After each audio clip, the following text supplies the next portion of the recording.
Assalamualaikum warahmatullahi wabarakatuh. Waalaikumsalam. A'udzubillahi samil alim minasyaitonir rajim. Bismillahirrahmanirrahim. Alhamdulillahirabbil alamin wassalatu wassalamu ala rasulina sayyidina Muhammad wa ala alihi wa sahbihi ajma'in. Rabbi shrah li sadri wa yassir li amri wa hlul 'uqdatam min lisani yafqahu qawli. Amma ba'd. Lastu bi khairikum in akramakum indallahi atqakum. Mulakan majlis tuan muslimin muslimat Allah SWT. Alhamdulillah, malam ini kita masuk malam yang ke-7 daripada bulan Ramadan, Syahrul Ramadan alladzi unzila fihi al-Quran. Bulan Ramadan diturunkan di dalamnya Al-Quran. Jadi sempena menyambut birthday yang kita kata birthday Quran, marilah masa yang dekat ini kita mentadabbur beberapa ayat Quran. Firman Allah Ta'ala, a'udzu billahi minasyaitonir rajim. Nun wal qalami wa ma yasturun ma anta bi ni'mati rabbika bimajnun wa innaka la ajran ghayra mamnun wa innaka la ala khuluqin 'adzim. Surah Al-Qalam. Allah SWT bersumpah, Nun wal qalam wa ma yasturun. Allah salli ala sayyidina Muhammad. Allah bersumpah dengan qalam, nak menunjukkan bahawa qalam ini mempunyai kedudukan yang tinggi di sisi Allah SWT. Dan semua perkataan-perkataan yang dijadikan sumpah, kita banyak Al-Quran tersebut, banyak di bawah wasyamsi wa duhaha wal qamari idza talaha wan nahari wal laili wal asri. Allah sebut matahari, Allah sumpah dengan bulan, Allah sumpah dengan siang. Matahari, baik siang, baik bulan, ini semua perkara yang besar. Wal asri, demi masa besar. Sama bila Allah sebut wal qalam, maksudnya qalam ini adalah satu perkara yang besar di sisi Allah SWT. Dan qalam adalah antara makhluk terawan yang diciptakan oleh Allah Subhanahu Wa Taala. Diriwayatkan bahawa sebelum 50,000 tahun sebelum dijadikan alam ini, Allah dah perintahkan kalam, ya qalam uktub, hey qalam, tulislah olehmu. Lalu qalam menjawab, ma aktub, wahai Tuhan, apa yang aku nak tulis? Allah SWT sebut al-qadar, tulislah qadar. Fakataba ma yaqul, maka qalam pun tulis apa yang difirmankan oleh Allah SWT terhadap sesuatu sehinggalah yaumul qiyamah, sehingga hari kiamat. Itu qalam, artinya benda besar. Dan bila kita sebut tuan, Allahumma salli ala sayyidina Muhammad, pembinaan tamadun dunia ni dia bermula dengan qalam. Kita baca sejarah bila tentera Tatar daripada Mongol menyerang Baghdad, antara benda yang dimusnahkanlah mengeluarkan kitab-kitab daripada Baitul Hikmah, lalu dilemparkan ke dalam laut, menyebabkan biru air laut. Kenapa? Kesan daripada dakwah daripada kitab-kitab yang ditulis. Maksudnya banyak ilmu-ilmu yang ditulis oleh ulama-ulama Islam berdasarkan kepada pena. Dan pena ni bermula dengan tulisan tangan, kemudian typewriter, kemudian printer. Kemajuan ya Allah. Pena daripada Allahumma salli ala qalam wal qalami wa ma yasturun, dan kalam dan apa yang kau turunkan.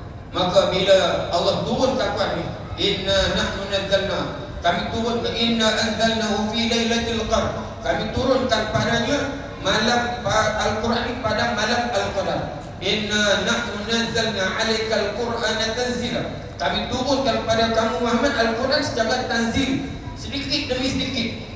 Maka bila turun ayat, Nabi hafal. Maka kemudian setelah Nabi hafal, Nabi akan arah pada sahabat-sahabat untuk tulis. Maka peringkat awal ayat-ayat Quran ini ditulis pada pelepah-pelepah taman, pada kulit-kulit binatang, pada batu-batu. Kemudian dihimpunkan pada zaman Sayyidina Abu Bakar, Sayyidina Umar, dan akhirnya ditulis dalam satu buku Mushaf Utsmani pada zaman Sayyidina Utsman bin Affan radhiyallahu anhu. Kemudian ayat ini, ma anta bi ni'mati rabbika bimajnun. Allahumma shalli ala sayyidina Muhammad. Allah kurniakan kepada Nabi Muhammad SAW wahyu yang merupakan ilmu ma'rifat yang boleh mengalahkan, mendiamkan Arab yang begitu hebat. Anak-anak kita yang mengajar Arab, tuan-tuan, dia akan belajar bab tarikh Arab. Di dalamnya ada nusus, ada syair-syair Arab. Dan sebenarnya orang Arab, tuan-tuan, sangat petah berbahasa, sangat seni bahasanya. Tetapi bila diturunkan Al-Quran yang merupakan mukjizat, ajazah lemah, mukjizat melemahkan, menyebabkan mereka terdiam. Bila Nabi sallallahu alaihi wasallam dapat membaca ayat-ayat yang begitu hebat, tentu boleh baca lah semua yang Quran, tuan-tuan. Dia punya ada dia punya kosakata dia. Kalau macam kitab pantunan, pisang emas dibawa belayar, masak sebiji di atas peti, hutang emas boleh dibayar, hutang budi dibawa mati. Allah datangkan ayat Quran, wasyamsi wadduhaha wal qamari idza talaha ana idza as-samaa'u shaqqat wa adzinat li rabbiha wa huqqat wa idza al-ardu muddat. Ada yang qul huwallahu ahad Allahu samad. Orang Arab tengok Nabi kita Muhammad SAW yang semua mereka kenali bahawa Nabi ini ummi, tidak pandai menulis dan tidak pandai membaca. Bagaimana Muhammad ini boleh berkata-kata yang begitu indah? Ini kehebatan. Menyebabkan mereka terdiam. Bila mereka tak mampu, yang ada ayat, wa in kuntum fi raibin mimma nazzalna ala abdina fa'tu bi suratin min misli wad'u syuhada'akum min dunillahi in kuntum shadiqin. Hei pemuka-pemuka Arab, cabaran ini daripada dulu sampailah ini. Hei pakar-pakar bahasa, kalau kamu tidak percaya bahawa Quran ini kami yang turunkan pada hamba kami Nabi Muhammad SAW, cuba kamu buat satu surah ataupun satu ayat yang serupa dengan ini. Fa illam taf'alu, sekiranya kamu tidak mampu, walan taf'alu, dan memang kamu pun tidak akan mampu untuk nak cipta satu ayat daripada Quran, fattaqun nar, takutlah kamu pada api neraka, waquduhan nas wal hijarah, kayu apinya, bahan bakarnya adalah manusia dan batu-batu, uiddat lil kafirin, kami sediakan untuk orang kafir. Nasuhnya Allah SWT, mereka tak mampu nak sabar Nabi, tak mampu nak lawan Nabi kita Muhammad SAW, maka akhirnya mereka tuduh Nabi gila. Tuduh gila. Orang yang tuduh kita gila, tuan-tuan, dia lah gila. Tak cukup dengan tuduhan gila, Nabi dituduh sebagai ahli sihir, Nabi dituduh sebagai kahin, tunjuk-nunjuk pak balang, macam-macam tuduhan. Bila orang kafir tuduh Nabi kita Muhammad sallallahu alaihi wasallam, Allah Subhanahu wa taala yang Maha mengetahui itulah Rasul pilihannya, kekasihnya yang ditugaskan untuk menyampaikan wahyu. Maka Allah nafikan, ma anta bi ni'mati rabbika bimajnun. Hei Muhammad, engkau bukanlah gila.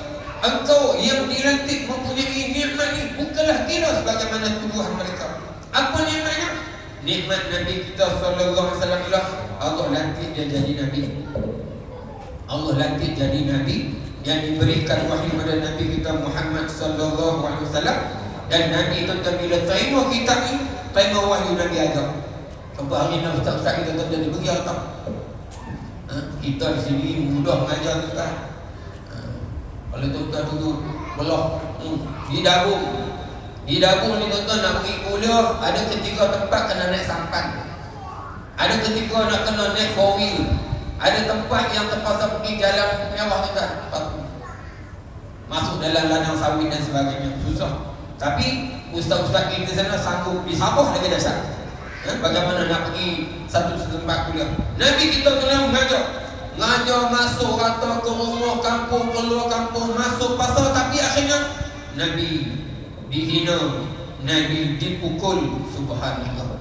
Pernah orang Arab letak temuni unta atas tekuk Nabi kita Muhammad sallallahu alaihi wasallam.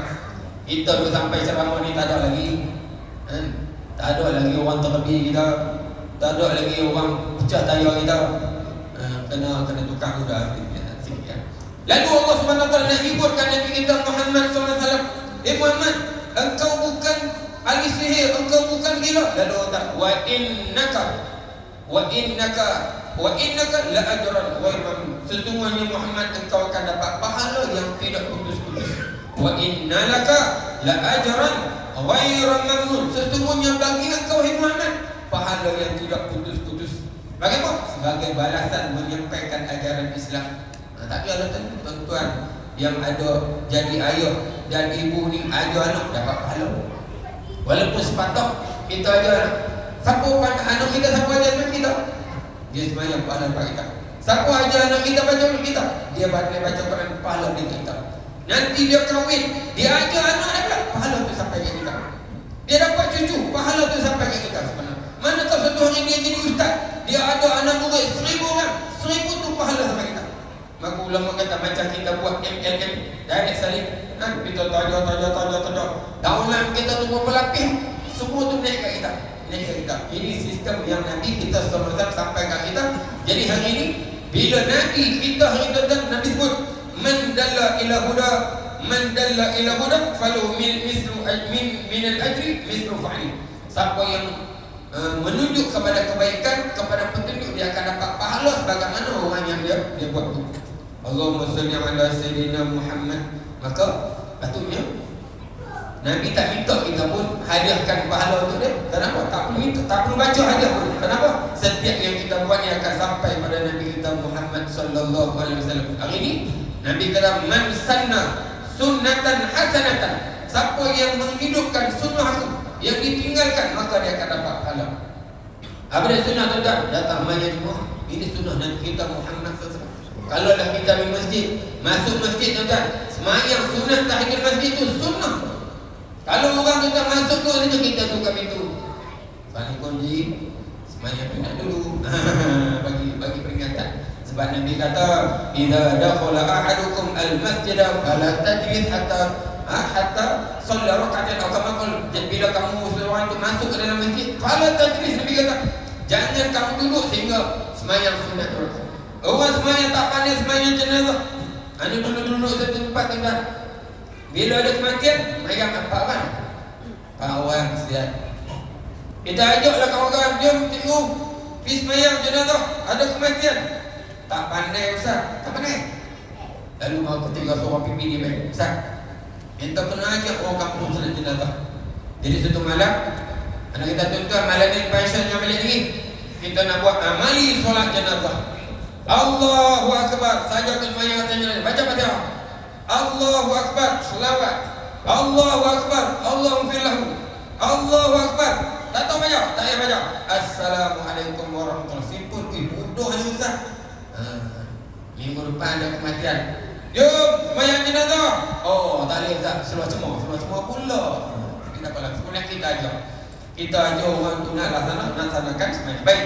Kemudian Allah Subhanahu wa taala sebut wa innaka la'ala khuluqin azim. Sesungguhnya engkau Muhammad mempunyai akhlak yang paling tinggi. Ulama kata ini ayat full stop. Ayat full stop. Kalau di Islam ini adalah ISO yang Allah berikan satu pengiktirafan kepada Nabi kita Muhammad SAW bahawa Nabi memiliki akhlak yang mulia. Kalau tentang ngaji Arab, dia ada waw tu huruf tauhid. Wa innaka huruf tauhid lagi, la tukiri ala, 3 4 kali. Wa innaka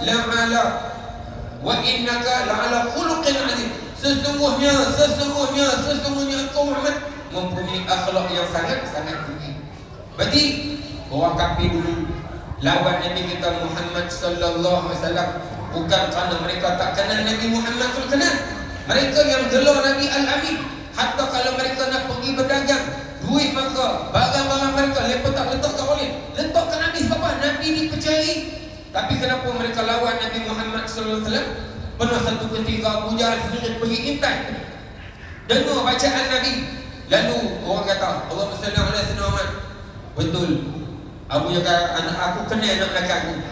Anak belakang aku ni tak sekolah, tapi bila dia boleh baca ayat-ayat sah, dia menerima sesuatu daripada Tuhan.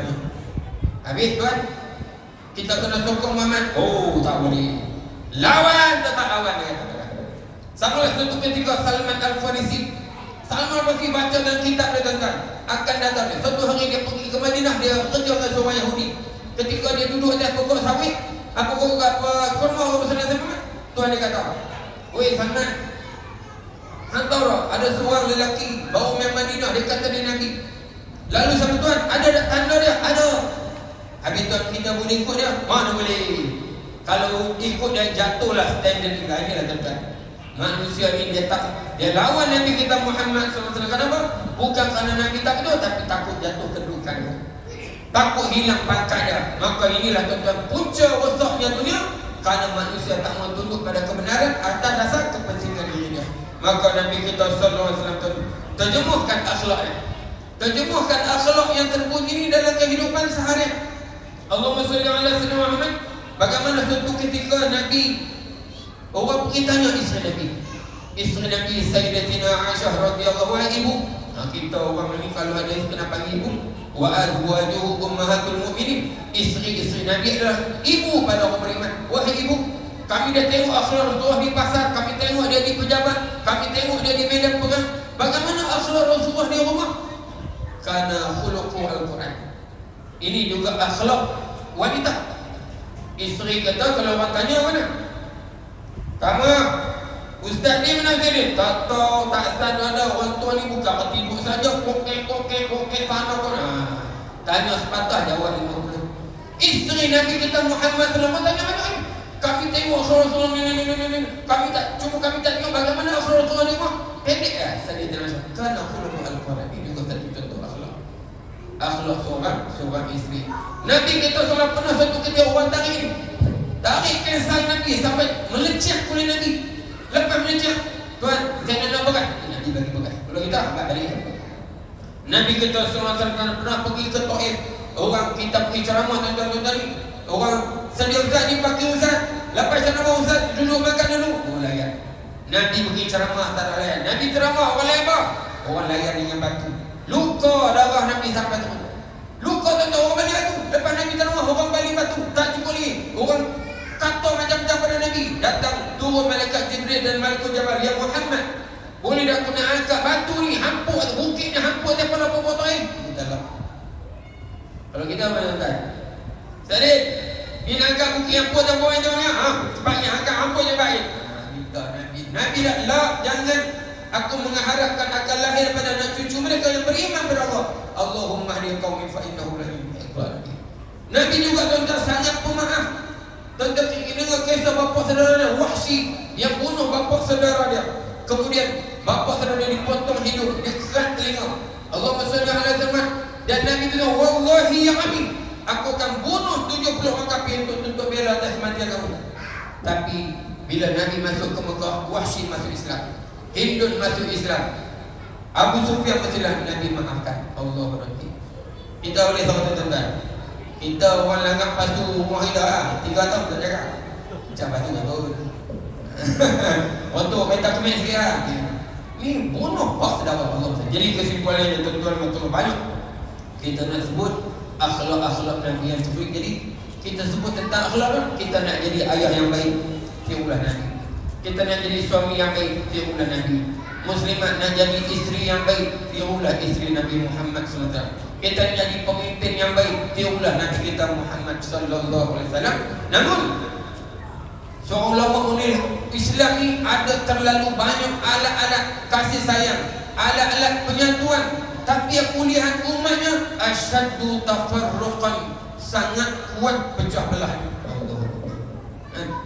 Kalau di Arab tuan-tuan, dengan pandangan mazhab, ada sunninya, ada syiahnya, ada salafi, ada wahabi, berbalah berperang tuan-tuan. Kita kat Malaysia ada parti A, parti B, parti C. Dalam A pun ada tim A, tim B. Kat masjid tuan-tuan, kat masjid surah sini insya-Allah tak ada. Kat masjid surah ada tim A, tim B ke tuan-tuan? Grup ada grup ukhuwah 1, grup 2. Subhanallah. Balikan tuan. Terlalu banyak formula-formula penyatuan ukhuwah, terlalu banyak formula-formula kasih sayang untuk nak eratkan. Orang Islam akan jadi kuat dengan penyatuan. Kita tirulah akhlak Nabi kita Muhammad SAW yang terbaik ini.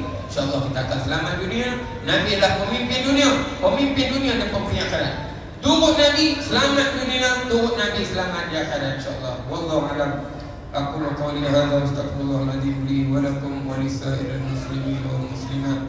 Assalamualaikum warahmatullahi wabarakatuh.